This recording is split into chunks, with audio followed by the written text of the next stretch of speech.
Say good morning to everybody. This is Phoebe. Phoebe is named after Phoebe and Friends, and she's 4. And she's not the ruler of the household, as she may appear to be. This little critter right here is the feisty one. This would be Sophie. And Sophie is 7, and she's my lap dog, and she travels everywhere with me. Every month when I go to the ranch, she's under the seat riding right with me. Permission from Bella himself. Hey, Phoebes, come here. Let's show them how big you are. Get down, down. Okay, come here, Phoebe. Come. Yeah, this can tend to overwhelm people. So Phoebe stays at the house most of the day while we go to the gym, and sometimes my daughter Rachel, which is Phoebe's sister, she comes by to visit Phoebes. And pretty much Phoebes just roams the house at her own pace, sometimes drinks water out of the toilet bowl. Right?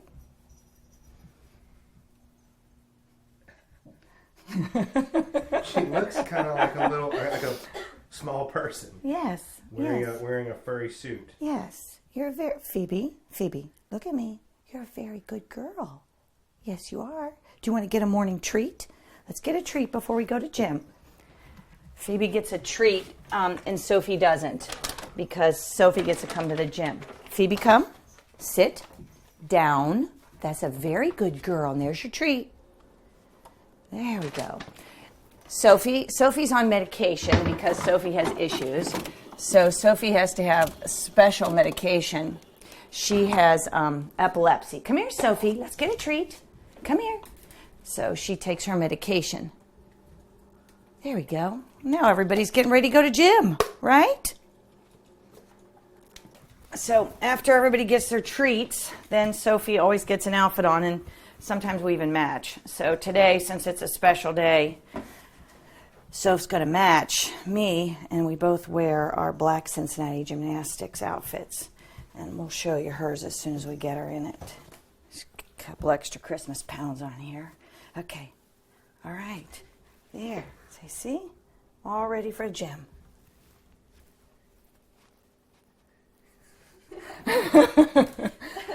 Oh my Lord! I'm not a dog person at all, am I?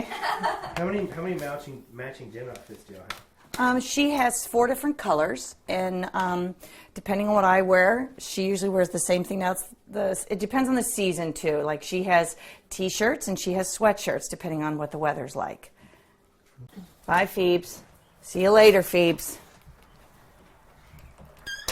All right, come on, Soph. Get in the car.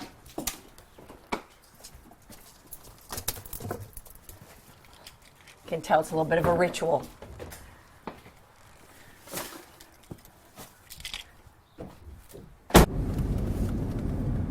Okay, one of the first things we do here is we listen to it. We usually have like a favorite song.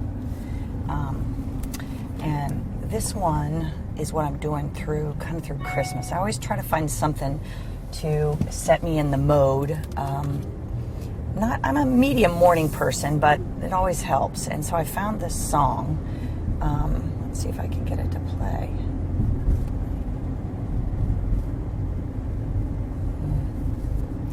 Maybe I'll slow down here. Try this again. Anne's probably thinking, what are they doing? Here it is. Okay. This song is called What Faith Can Do. And, every morning I come in here and I never know what I'm going to get. I have 10 young women. Some of these girls are 11 or 12 and are just happy to be here every day and so excited, and they're never sore and they're never tired. And then we have our 14, 15, 16 where things get a little more challenging, and then I have to deal with things called attitude. So anyway, I have to usually prepare myself to better handle this. But I don't know why it's not playing. Let's try this.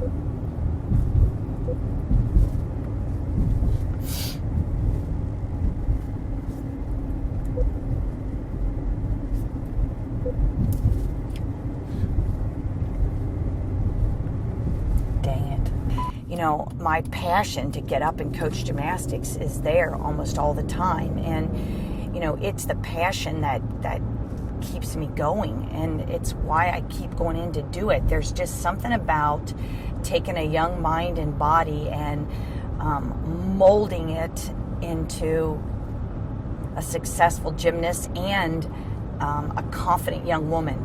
I like that part of what I do. I like to help these girls so that whenever they're done with gymnastics, they're strong and they're confident.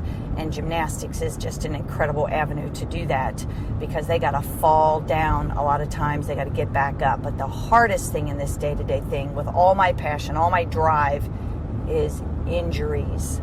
I absolutely hate injuries.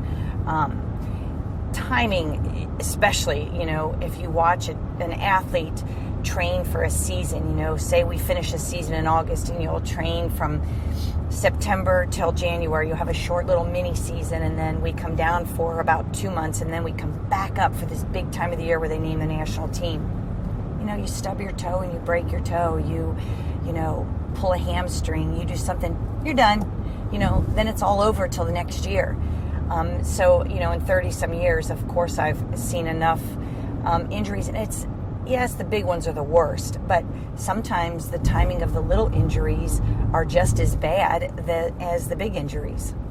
But I hate to watch the face of an athlete when someone tells them that they're broken and, their season's over. That's probably the one thing I dislike the most about what I do. The biggest and worst experience of my career, as far as my heart goes for an athlete, was the 2000 Olympics. Morgan White, small, petite little girl who made it there by hard work. Like, she didn't have all this God-given power. She was just the kid who stayed at the gym late and did whatever it took. And I really love this kid. And so when we left the United States to head towards Sydney, Australia, she had this pain in her foot. And we went to the doctor in Houston, because that's where he flew out of. And he said, it's just a hot spot. Put her in a boot on the plane on your way to Australia, and she should be fine to go. So we did that, of course, and that and more, and iced on the plane and everything you could possibly think of to do. And then when we got there the first day of training, she just knew, I'm very connected to my athletes, and I could see in her face she was done. And this was before anybody, doctor, whatever. And, they don't get to this point and be wimpy or, question. Usually they'll go and they'll persevere absolutely anything. And she was a very tough athlete. And so we went to the doctor at the Olympic training area in Sydney, and they re-x-rayed her foot, and of course it was broke.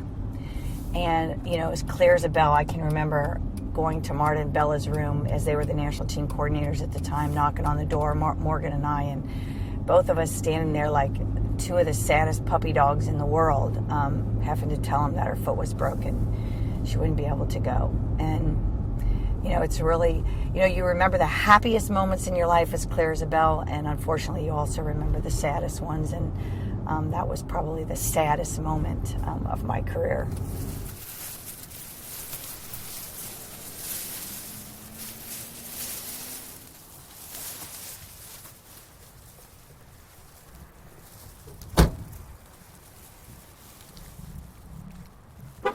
Come on, Soph. Morning, Grayson. Morning.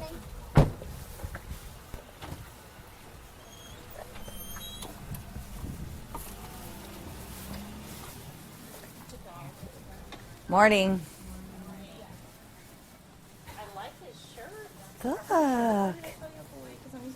Say good morning. Good morning. I love it. Did I you think- order that like that? Yeah, the company that does our Leos Yeah. made them for her. Morning.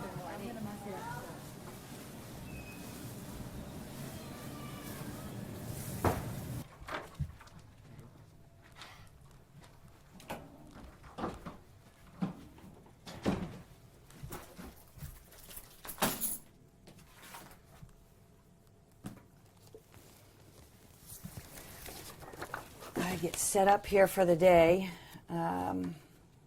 Biggest thing is the training plan. This is what the girls got emailed last night, and this is kind of what tells everybody what's going to happen today, what the requirements are on every event, and this is our theme is desire, so I always put a quote on just about everything I do. All right, Soph, let's go. Can you give us today's quote? Today's quote is, champions are made in the gym with desire, because desire is the word of the month for December. Okay. All right, we'll talk as we walk out here. Okay, so I told you now, see, I look out here and I kind of see what the mode is. Everybody's being disciplined. It's Monday morning. You can see they're all on their ankles, their bands. They're all looking to see what's going on.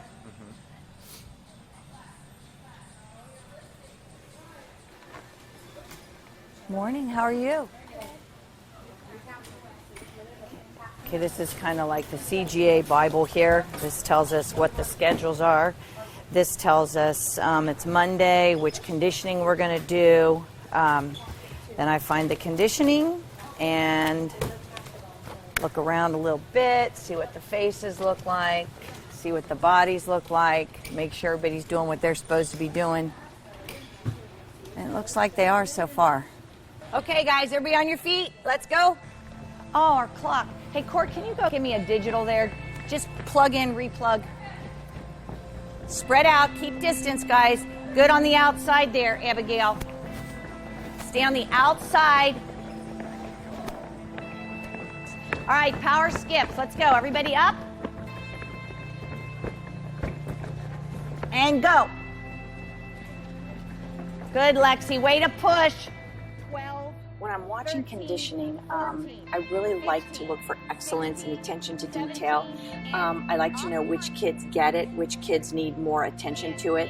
Also the slackers, you're doing 20 elements of something and they'll do 18, 19 and start slowing down and get ready for the next one, is where that very precise person doesn't want to take any risks on cheating, and so she'll make sure she does number 20 and then starts right back on number 1. And so the other thing is, like, whenever we're conditioning, if I can applaud the effort, I want to make sure that I don't just say no, or you cheated or that's wrong. I would rather give the attention to the person who does the over and above, so I'm accenting on the behavior I want to see versus the behavior I don't want to see. 15, down. 16, 17, 18, 19, 20. Okay, again, guys, I say go to your toes. If these are the tips of my toes, I see the person who made every attempt to not just go to their toes, went to the top of their toes. And then I saw the people that got to their ankles. And then the people that just did it. Where are you? It's how we always talk about good to great. These are the little things that make the big differences. All right, let's move on. Down. 15. Down. 16. 1. Down. And 2. And 3. At this time of the year, this is like pre-season, and this conditioning is much more skill specific. It's not just let's get our legs stronger, let's get our core tighter. All of the conditioning, when I create it at this time of the year, is I look at what we're slow at, what we need to tighten up, whether it's leg tightness. This was for arm speed because our tumbling on the beam is slow. So I make up conditioning to try to cover the weaknesses, or just to be more disciplined because competition season is coming up, more detailed. Every little thing counts. We did major strength and heavier type training in the summer and early preseason, as where now it's more skill specific, and then it also will get into injury prevention. A lot of the stuff we did at ankles at the beginning is all injury prevention type stuff, because we're going to start hitting the floor more, taking the harder landings. But most of the rest of this conditioning as we finish up is very skill specific to the event that we're conditioning on. 5, 6. Good. So your heel. 7. Heel. Hips, yep. Low back in your right. Low belly. So Mary Lee brought me in to kind of focus on the details of the kids, their feet, their knees, their extension, their technique, their jumps, their flexibility, a lot more of the elegant part of gymnastics, which is kind of hard for these guys because they're very, very, very strong. Very strong gymnasts. So just working really, really hard to work on every single little detail. So I'm kind of her assistant in the way that we complement each other really well. She teaches skills like I've never seen anyone teach. So I just kind of work the details through, and we kind of switch groups back and forth, but the majority of the time I have the juniors. But then I also work the seniors choreography and their details as well. And then bar dance and just a lot of the elegant part of gymnastics is where I'm kind of placed in the group. Lift. Everything lifts up tall. There's your strength. There's your strength in your fingers to the ceiling. I want to pull this into your body. Lift. And then come forward. 1. I know how it's supposed to feel as an athlete, and so when I go over and I press the parts that I know are supposed to, where you feel it, when they don't understand it, they kind of exaggerate it the wrong way. And so I go over and I make sure it's straightened out the way that I want it so that they feel the correction that I'm giving them a little bit more than just saying it and hoping that they might do it, because some of them do and some of them don't get it. So you got to just kind of feel out the individual on certain things, because a lot of them have different strengths and different weaknesses. All the way up, all the way up. As the girls do the conditioning, the other thing I try to do is to use the same verbiage that I want them to do during routines. So like, for example, when we're on beam, no wobble, no break. So if you do your conditioning with no wobble, no break, then hopefully that's will transfer into your skills. So sometimes it's about the exercise, but sometimes it's more just so that their mind and their body connect to the same thing as we do in the conditioning, and then it relates it to the skill when they actually go to put it in the routine. So that's something that they should be telling themselves. Yeah, they should be saying they don't want to say no wobble, no break, because that's a negative. What they want to say is hit, hold. It's a fine line between when you're telling them what you don't want them to do versus what you do want them to do, because the mind holds on to the last thought. So I have to be very careful to not say no wobble, no break, because it still is a no. So tight, hit sometimes is more appropriate than the negative, but I'm also critiquing, so the negative comes out as far as what I don't want to see. Sarah, that's, when we tell you sometimes to push that one extra mile and you kind of cut it short sometimes. Like, you did a great job there, but did you push on that 5th one? Or did you just let it dump? Yep.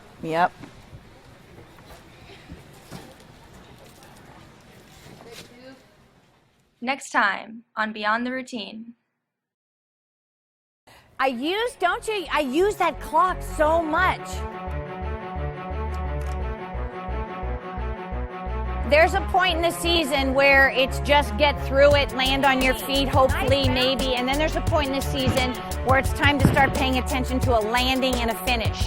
Okay, that starts today. Close your feet and flick the chin up higher. You guys, these are opportunities. Let me just tell you something. When we do stuff like this that we're doing right now, these are like opportunities to hit under pressure. Rise up to that qualification. There you go. Good job, Abigail. 5 weeks to our first competition. You will either win or you will lose. What's it going to be? Does that hurt? Yeah. Holy tamale.